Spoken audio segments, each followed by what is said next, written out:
สบายดีโดยเฮิรนเจ้าบ่นี่นะโดยเอเต้ยช่างกับบ่มีพากับบ่มีอยู่จังไดนี่นะอยู่กับไผอยู่กับเมียบ่ลูกเด้อซะลูกช่องอยู่จังไดเนี่ยฝนตกแล้วอยู่บ่ได้แล้วบุบบับอยู่ภาวัดกะอยู่แบบนี้แหละเต้พี่น้องเอ้ยเนาะพากับบ่มีเฮ็ดตอนนี้เชิญระวังเด้เฮ็ดโหกันได้จับเจอได้นี่ได้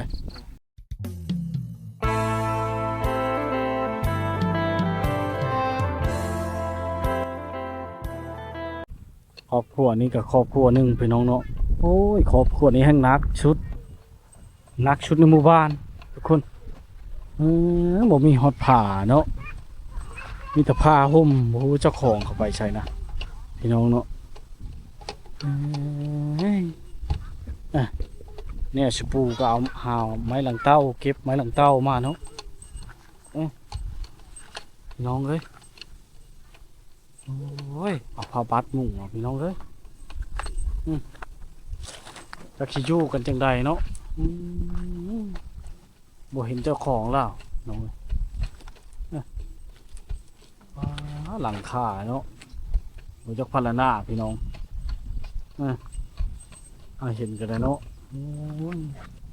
พื้นไผ่ก็บ่มี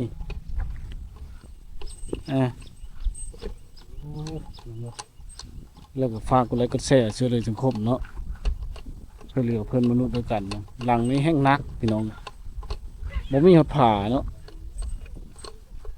ผ่าข้างเดียวนี่ก็บ่ฮอบเนาะถ้าได้ผ่าไม่เฮมาใส่นี่ก็ดีพี่น้องฝนตกนี่จักเขาสิอยู่จังใดนะแต่ว่าเป็นเจ้าของเขาเจ้าเนาะทางหัวกันไดทางขึ้นเนาะคือสิคือสิบ่มีเล็กน้อยบ่ได้ไหนเขาเห็นเฮ็ดคันไดพี่น้องเอ้ยเนาะ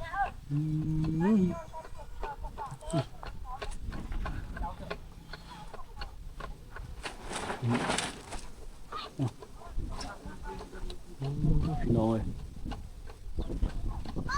ก่อนสิไว้เครื่องของเนาะ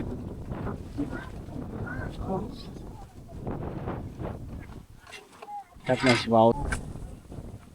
เห็นอีกแล้วพี่น้องเนาะเป็นหลังนึงถือว่านักสุดนะจังได้สิเว้าผ้าก็บ่มีหลังนี้นะใส่ผ้ากังซื่อเนาะจังได้สิเว้าเลยพี่น้องแล้วเจ้าของเราบ่อยู่ฮู้ว่าเราไปใช่เนาะสิเป็นป่าอยู่กินแต่ว่าค่ำแล้วเนาะยังมาอยู่เนาะลมแห้งเนาะที่แม่นฝนสิตกพี่น้องโอ้จังได้สิเว้าเลยผ้าก็บ่มีเนาะหลังครับพี่น้อง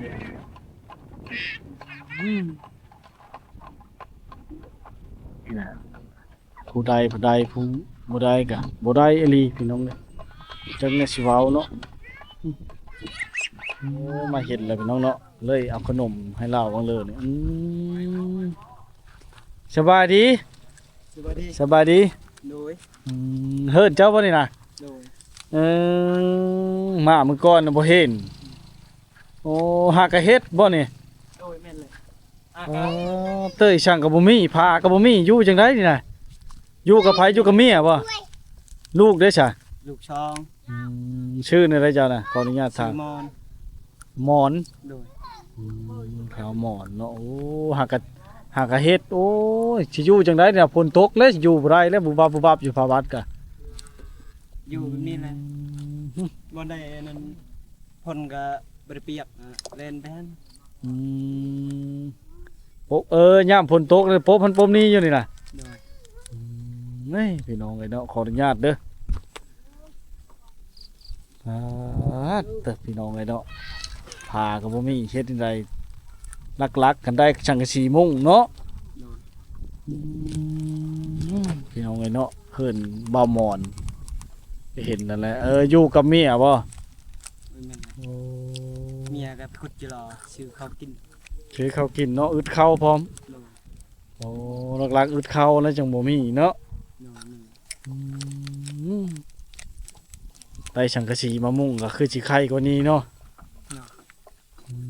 เฮิรนเจ้าสิใหญ่อยู่แต่เฮ็ดได้หลังคามันบ่มีในมุงเนาะ อึดเข่าพร้อมพี่น้องเลยเนาะเด้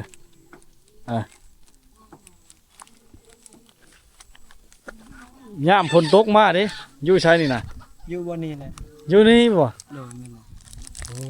ไผพาก็บ่มีเนาะลูกและสิฉบันหนาวถือผลนะ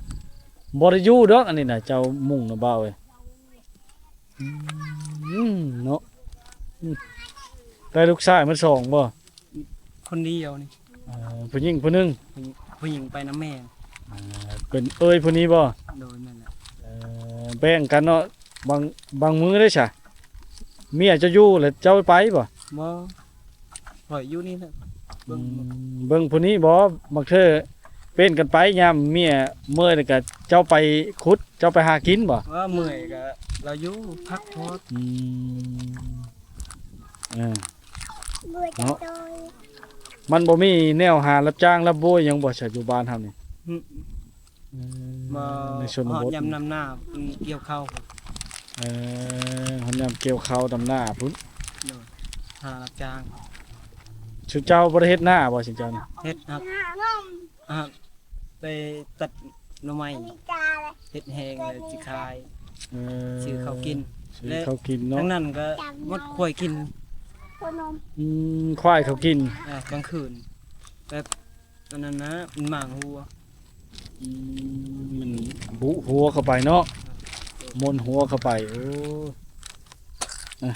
อ้ยลำบากเลยพี่น้องเอ้ยเอาขึ้นไปยังห้ามตกได้น่ะลงไหม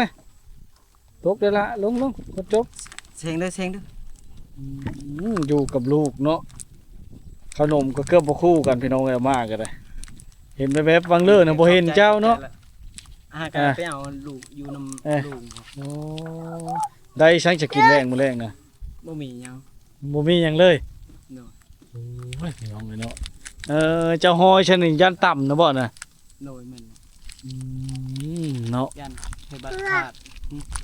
พระบัดขาดพี่น้องเอ้ยสามซ่าโอ้บุบวับอยู่เนาะ ได้จีดอกบ่มีหยังไปขาดก็บ่มี อันนี้ละติบข้าวเจ้าน่ะ โดยมัน โอ้ยันลูกตกกับปานนี้เนาะอันนี้เชิญระวังได้เฮ็ดโหกันไดจะเจอได้นี่ได้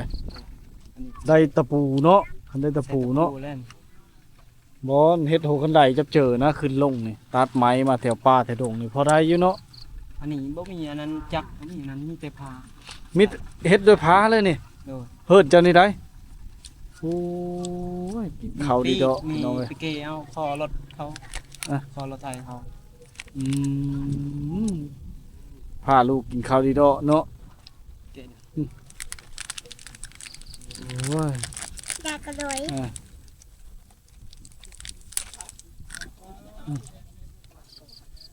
โอ้ยเนาะเบิ่งย่านลูกตกนั่นแหล้วนี่เบิ่งโหคันไดเจ้านี่นะนี่โหคันไดเจ้านี่ลูกตกได้แน่ได้อนี่นะนี่ขึ้นได้พี่น้องเอ้ย เป็นแบบนี้เป็นคือบ่มีหยัง แบบ เนาะ ธรรมชาตินอน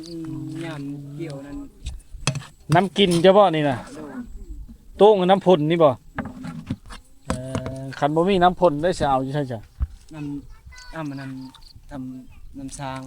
น้ำช้างบ่ไปหาบเอาบ่ โดย บางเทื่อเจ้าก็ไปบ่หรือว่าเมียมีแต่ ไป เมีย พร้อมกันเถื่อบ่ได้ไป บางเทื่อก็เจ้าไปบางเทื่อก็เมียไปบ่ไปหาบอ่ะนะซอยเหลือกันอยู่เนาะพี่น้องเลย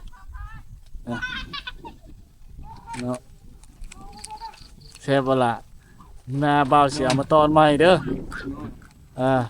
โดย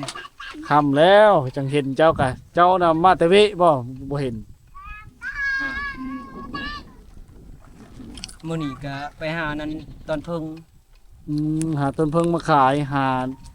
โอ้ ขายกับ ขึ้นผู้ ร้านค้า หาของป้าแบบธรรมชาติ อืม โอ้พ่อได้เงินซื้อข้าวนะบ่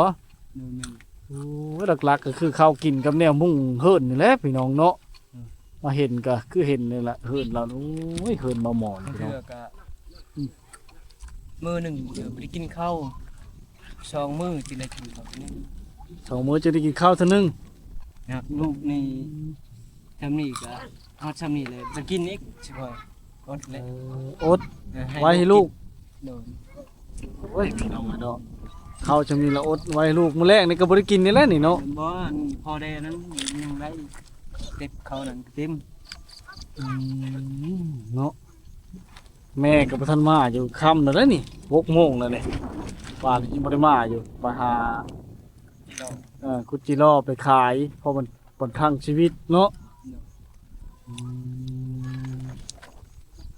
มือหนาพอแล้วจังสิมาถ้าว่ามีผู้ใหญ่ใจดีเนาะคือเห็นแล้วพี่น้องเอ้ยว่อนผู้ใหญ่ใจบุญเนาะช่วยเหลือสังคมเอิ้นมาหมอนนี่ก็โอ้ยเป็นเฮิรนหลังหนึงเนาะที่น้อยๆเนาะเด็กครับที่น้อยๆเนาะนี่นะเอาลูกพี่น้องเอ้ยต่างเมียเนาะเมียไปหาอยู่หากินเนาะบางเทื่อกะเล่ากะไปหารับจ้างแล้วโว้ยก็คือว่ามันบ่มีเนาะไปหาของป้าพี่น้องเอ้ย บ้าเทนมาเนี่ย โอ้ยพี่น้องเอ้ยหายากเนาะแนวครบแนวกินกันเนาะชี้ก็อยู่ไก่โอ้ยพี่น้องเอ้ยมาเห็นครอบครัวนี่ก็ครอบครัวหนึงเนาะท่านได้เลิก รถมีรางอันนี้มองก็บ่มี ม่องก็บ่มีแนวหาปลาเนาะคันมีม่องเนาะม่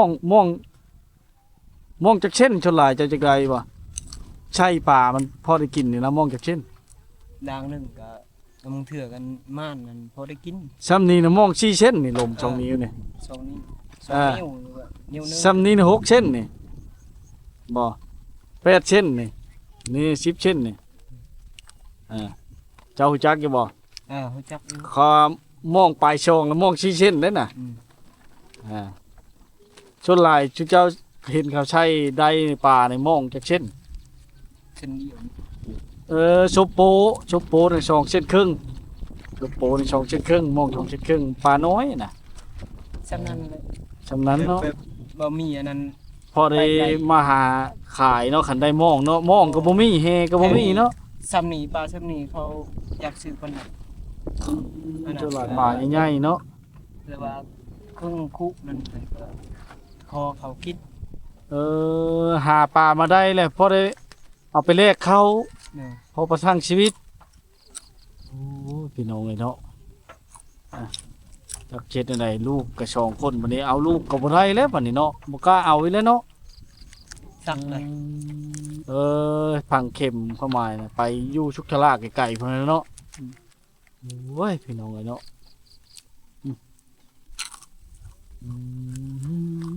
พี่น้องเลยเนาะเห็นแล้วแหละมาเห็นครอบครัวนี่กับครอบครัวหนึงโอ้ยลำบากหลายพี่น้องเลยไม้นะไม้แดงข้างในนะไม้เฉามันน่ะดีอยู่พี่น้องแต่หลังคาสิมุงนี่ที่พี่น้องกับยามหนาวนี่ผ้าห่มก็ไม่มีเสื้อนุ่งกะลูกก็ยังบ่คู่กันเนาะคือเว้าแหละเข้าน้อยๆติบหนึ่งมีคุณค่ามีความหมายเข้าปันหนึ่งเนาะในชนบทนี่พี่น้องเอ้ยเนาะตัวเองบ่ได้กินกระจงไว้ให้ลูก2 คนเนาะแต่กะบ่กล้าเอาลูกอีกแล้วนะเนาะครอบครัวนี่ก็ครอบครัวหนึงมีความทุกข์ยากพี่น้องเอ้ยโอ้ยเนาะ